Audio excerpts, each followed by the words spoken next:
very much. Before we start, I don't know where that photo of me came from. I didn't even recognize it, but there we are. Right, let's go. I want to talk about lifestyle, trouble with men. Men, in the main, we're pretty stupid, so I want you to listen to what I'm saying. And women, I want you to listen so you can remind the men what I've been saying about. Okay? We are absolutely the most superior in terms of evolution, and that's what it's turned us into. 30% of men, Welsh men can't see their own willy. And men tell you what's on their minds, not what's in their hearts. We don't do emotion. We don't like talking about embarrassing personal things to each other. Women do. We're also aggressive, competitive. We don't like weakness, rubbish, work-life balance, testosterone-fueled. But we are more likely to have heart attacks than women, more likely to have cancer than women, more likely to die from it. And also suicide is the biggest death, the cause of death of men under 40. So now we're going to go into how a willy works. My simple guide to urology. Okay, that's what it is. So the little fishes start in the testes, the sperm, and they swim along and they pick up some semen and they go through the prostate and then they come out from the water pipe, which is generally slightly different shape when all that's happening. Right, so we're going to go on to balls, nads, ghoulies, nuts, whatever you want to call them. Testicular cancer is the most common in men between 15 and 35. It's actually going up the age scale as well. And usually the full recovery. So check yourself, but not in public. No one wants to see this. I know people that feel embarrassed checking themselves. Well, if that's the case, get somebody else to help you. You know what it should feel like. So get somebody to help you. I'm sure there are people around who are only too willing to. Or ask a friend, yes. That photograph has been around quite a while, hasn't it? Yeah. So, yeah, we are pretty damn stupid. Prostate facts. 50% of men have no idea where their prostate is. You should know now because I've just shown you a photo. 70% of men have no idea what it does. Well, a prostate is purely for fertility. That is it. It just gives off an antigen. It doesn't do anything else. Here we have diseases of the prostate. The first one is an enlarged prostate. It's called benign prostatic hyperplasia, BPH. You'd think I was medically trained, wouldn't you? The first photo is oh, we've missed it. Anyway, don't matter.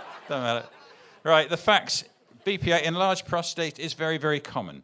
By the time you're 80, most of you will have it. It's very common. Some people in this room will have it. You'll definitely know people out there who've got it, but they won't admit to it. The typical symptoms are, in the main, urgency to pee and frequency of peeing at night. There's a lot of other waterworks issues that go with it, but they're all curable, and they come with all curable with medication and surgery. Prostate cancer, completely different. So if you've got BPH, if you've got an enlarged prostate, doesn't mean you've got cancer. If you've got cancer, you've probably got enlarged prostate. Before we finish tonight, there are probably another 5-6 people who are going to die of prostate cancer somewhere out there. Early stage prostate cancer is 99% curable, but there's no symptoms. Advanced cancer is less than 10% curable, and there's loads of symptoms. So how the hell do we detect it? We don't get a letter through, or a card through the letterbox saying, come to Tesco's car park and have your mammogram, or have a letter through saying, come and have your smear test. We get absolutely nothing. So go and have a PSA blood test. It's not an absolute science, but it's a damn good signpost. If you have a PSA test, which is a simple blood test, you should never be, under normal circumstances, more than 5. And I would imagine the majority of people in this room should be less than 3.